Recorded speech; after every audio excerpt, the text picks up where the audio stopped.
25 முக்கிய கேள்விகளை பற்றி பார்க்க போகிறோம். இந்த கேள்விகள் மாணவர்கள் கிளாஸில் அவங்களோட டீச்சர்ஸ் கேட்கக்கூடிய கேள்விகளாக இருக்கும். இந்த வீடியோ உங்களுக்கு பயனுள்ளதாக இருக்கும். இந்த வீடியோவை ஸ்பான்சர் பண்ண this video sponsor by SPO digital marketing. SPO digital marketing என்ன ப்ரொவைட் பண்ணுறாங்கன்னா ஒர்க் ஃப்ரம் ஹோம் ஆப்பர்ச்சுனிட்டியாக ப்ரொவைட் பண்ணிகிட்டு இருக்காங்க. இது மொபைலில் நம்ம யூஸ் பண்ணக்கூடிய பார்ட் டைம் ஜாப் மாதிரி தான். இதுக்கு யாரெல்லாம் பண்ணலாம் அப்படின்னு பார்த்தீங்கன்னா ஸ்டூடெண்ட் பண்ணலாம், ஹோம் மேக்கர்ஸ் பண்ணலாம், பார்ட் டைம் ஜாப் பண்ணுறவங்க எல்லாருமே பண்ணிக்கலாம். இது பார்த்தீங்கன்னா ஃப்ரீ டைமில் நீங்கள் சோசியல் மீடியாவில் கண்டென்ட்டை பப்ளிஷ் பண்ணாவே போதும். இதுக்கு நோ ரெஃபரல், அதே மாதிரி நோ செல்லிங் ப்ராடக்ட், அந்த மாதிரியெல்லாம் எதுவும் கிடையாது. நீங்கள் இந்த ஜாப்பில் ஜாயின் பண்ணணும்னு நினச்சிங்கன்னா டிஸ்கிரிப்ஷனில் நான் வாட்ஸ்அப் லிங்க் கொடுத்துருக்கேன், வாட்ஸ்அப் நம்பர் கொடுத்துருக்கேன். மறக்காமல் டெக்ஸ்ட் பண்ணுங்கள். பண்ணாதீங்க, பெரிய தப்பு. தினம் 300 ரூபாய் சம்பாதிக்க அரிய வாய்ப்பு. இன்ஸ்டாகிராம், Facebook பயன்படுத்த தெரிந்தால் போதும். Content post and content publishing மூலமா தினம் 300 ரூபாய் சம்பாதிக்கலாம். இந்த வேலை செய்ய 5 நிமிடம் போதும். Work training support, group communication support, all language customer live chat support, முக்கியமா சொந்தமா ஒரு பிசினஸ் ஸ்டார்ட் பண்ற அளவுக்கு உங்களால கற்றுக்கொள்ளவும் முடியும், சம்பாதிக்கவும் முடியும். இந்த வேலை வாய்ப்பு வழங்குவது 5 வருடத்திற்கு மேல ரன் ஆகிட்டு இருக்க நம்ம தமிழ்நாட்டு company school of business organisation private limited. மேலும் விவரங்களுக்கு டிஸ்கிரிப்ஷன்ல கொடுத்திருக்க நம்பருக்கு வாட்ஸ்அப் பண்ணுங்க. எப்படி நம்ம கம்யூனிகேஷன் பண்ணுறது, கிளாஸ் ரூமில் டீச்சர்ஸ் ஸ்டூடெண்ட் எப்படி கம்யூனிகேஷன் பண்ணுறாங்க அப்படிங்கிறது, எல்லோரும் நல்லாமா இருக்கீங்களா அப்படிங்கிறத நம்ம எப்படி இங்கிலீஷில் கேட்கணும் அப்படிங்கிறத இந்த வீடியோவில் தெரிஞ்சுக்கலாம். பாருங்கள், நீங்கள் எல்லோரும் நலமா அப்படின்னா ஹவ் ஆர் யூ ஆல் அப்படின்னு கேட்கலாம். How are you all. இன்று யார் வரல, இப்போ இன்றைக்கி யார் கிளாஸுக்கு வரல அப்படிங்கிறத நம்ம இங்கிலீஷில் எப்படி கேட்போம்? ஹூ இஸ் ஆப்சென்ட் டுடே எப்படி கேட்கணும்? ஹூ இஸ் ஆப்சென்ட் டுடே அப்படின்னு கேட்பாங்க. நம்ம இந்த மாதிரி வார்த்தைகளை நம்ம தெரிஞ்சு வச்சுக்கணும்.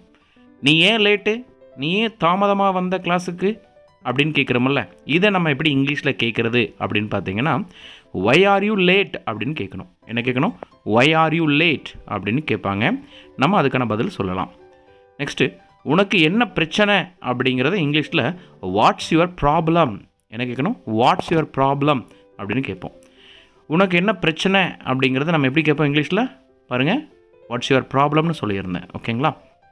அடுத்தது உண்மையில் என்ன நடந்தது, உண்மையில் என்ன நடந்தது அப்படிங்கிறத இங்கிலீஷில் நம்ம எப்படி கேட்போம் அப்படின்னு பார்த்தீங்கன்னா what happened actually, what happened actually அப்படின்னு நம்ம இங்கிலீஷில் கேட்போம்.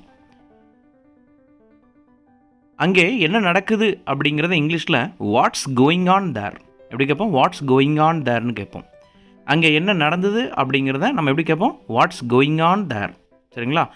ஏன் நான் உங்களுக்கு தமிழ்லேயும் இங்கிலீஷில் சொல்கிறேன் அப்படின்னா உங்களுக்கு யூஸ்ஃபுல்லாக இருக்குது அப்படிங்கிறதுக்காக தான்.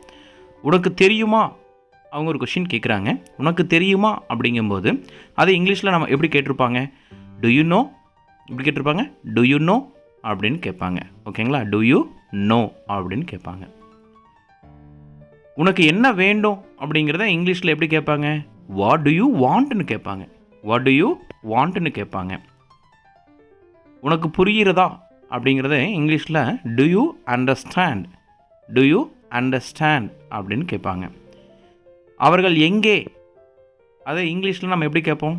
கரெக்டான ஆன்சர் தெரிஞ்சால் கமெண்ட் செக்ஷனில் கமெண்ட் பண்ணுங்கள். அவர்கள் எங்கே அப்படின்னா இங்கிலீஷில் நம்ம வேர் ஆர் தேன்னு கேட்போம். வேர் ஆர் தே. அருணும் மகாவும் எங்கே அப்படிங்கிறத இங்கிலீஷில் வேர் ஆர் அருண் அண்ட் மகா அப்படின்னு கேட்போம்.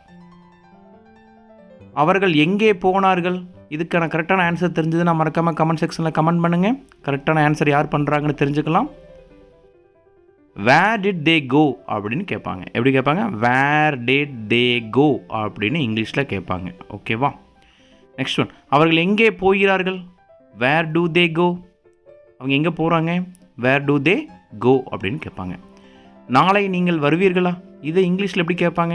உங்களுக்கு கரெக்டான ஆன்சர் தெரிஞ்சுன்னா கமெண்ட் பண்ணுங்கள். யார் கரெக்டான ஆன்சர் பண்ணுறாங்க தெரிஞ்சுக்கலாம். வில் யூ கம் டுமாரோ எப்படி கேட்டுப்போம்? வில் யூ கம் டுமாரோ அப்படின்னு இங்கிலீஷில் கேட்டிருக்கணும். நாளைக்கு ஸ்கூலுக்கு வருவீங்களா அப்படிங்கிறத இங்கிலீஷில் எப்படி கேட்கணும்? கரெக்டான ஆன்சர் தெரிஞ்சதுன்னா கமெண்ட் பண்ணுங்கள், செக் பண்ணிக்கலாம். உன்னுடைய விடுப்பு கடிதம் எங்கே என்ன கேட்கணும்? உன்னுடைய விடுப்பு கடிதம் எங்கே அப்படிங்கிறத இங்கிலீஷில் where is your leave letter அப்படின்னு கேட்பாங்க.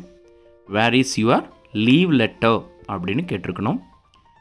இன்று வீட்டு பாடம் என்ன, இன்று வீட்டு பாடம் என்ன அப்படின்னு டீச்சர் கேட்குறாங்க. அப்போது அவங்க எப்படி இங்கிலீஷில் கேட்டிருப்பாங்க அப்படின்னு பார்த்தீங்கன்னா, what's today's homework, what is today's homework அப்படின்னு சொல்லலாம், இல்லை வாட்ஸ் டுடேஸ் ஹோம்ஒர்க்குன்னு சொல்லலாம். உங்கள் வீட்டு பாடத்தை செய்து விட்டீர்களா அப்படின்னா அதை இங்கிலீஷில் எப்படி கேட்டிருப்பாங்க? யாராவது கரெக்டான ஆன்சர் இருந்தால் கெஸ் பண்ணி சொல்லுங்கள் பார்க்கலாம். Have you done your homework எப்படி கேட்டிருப்பாங்க? Have you done your homework அப்படின்னு சொல்லியிருப்பாங்க. ஓகேவா? நெக்ஸ்ட், நீ ஏன் உன் பாடத்தை வீட்டு பாடத்தை செய்யவில்லை, நீ ஏன் உன் வீட்டு பாடத்தை செய்யலை அப்படிங்கிறத இங்கிலீஷில் இப்படி தான் கேட்டிருப்பாங்க.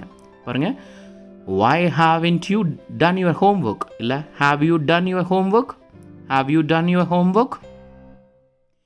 யாருக்கு ஞாபகம் இருக்கிறது, யாருக்கு ஞாபகம் இருக்கிறது அப்படிங்கிறத இங்கிலீஷில் எப்படி கேட்டிருக்கணும் அப்படின்னா, who remembers, who remembers this, இல்லை who remembers this. சரிங்களா? இந்த மாதிரியான ஆன்சர்ஸ் எதிர்பார்க்கலாம். எல்லோரும் முடித்து விட்டீர்களா, எல்லாருமே ஒர்க்கை ஃபினிஷ் பண்ணிட்டீங்களா அப்படின்னா அதை எப்படி இங்கிலீஷில் கேட்கணும் அப்படின்னா, பாருங்கள், is everyone done, is everyone done, எல்லாருமே வேலையை முடிச்சிட்டிங்களா, எல்லா ஒர்க்கும் முடிச்சிட்டிங்களா அப்படின்னா இஸ் எவ்ரி ஒன் டன். இப்போ இந்த பாடம் ஆரம்பிக்கலாமா, இப்போ இந்த பாடம் ஆரம்பிக்கலாமா அப்படிங்க இங்கிலீஷில் shall we start a lesson now. நான் உங்கள் பெயரை ஒவ்வொருத்தருடைய தெரிஞ்சுக்கலாமா, நான் உங்களுடைய பெயர்களை ஒவ்வொன்றாக தெரிஞ்சுக்கலாமா அப்படின்னா இங்கிலீஷில் may I know your name one by one. எப்படி கேட்குறோம்? May I know your name one by one அப்படின்னு யூஸ் பண்ணுவோம். யாருக்கு பதில் தெரியும் அப்படிங்கிறத இங்கிலீஷில் எப்படி கேட்பாங்க? கரெக்டான ஆன்சர் தெரிஞ்சால் சொல்லுங்கள் பார்க்கலாம். யாருக்கு பதில் தெரியும்?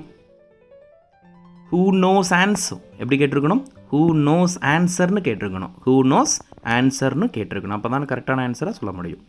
யாருக்கு இதற்கு பதில் தெரியும், யாருக்கு இதுக்கு பதில் தெரியும் அப்படின்னு இங்கிலீஷில் எப்படி கேட்கணும் அப்படின்னா இந்த மாதிரி கேட்கலாம். Who knows the answer for this, who knows the answer for this அப்படின்னு கேட்கணும்.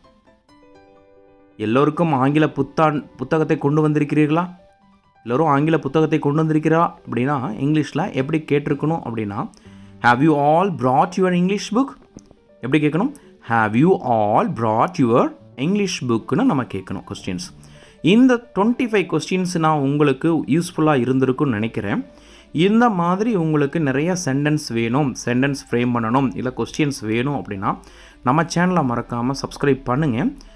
அதே மாதிரி லைக் பட்டனையும் கொடுங்க. இப்போ புதுசாக ஒரு ஹைப் பட்டன் வந்திருக்காமா, ஹைப் பண்ணுங்கள், எவ்வளோ ரீச் ஆகுதுன்னு பார்த்துக்கலாம். தேங்க்யூ.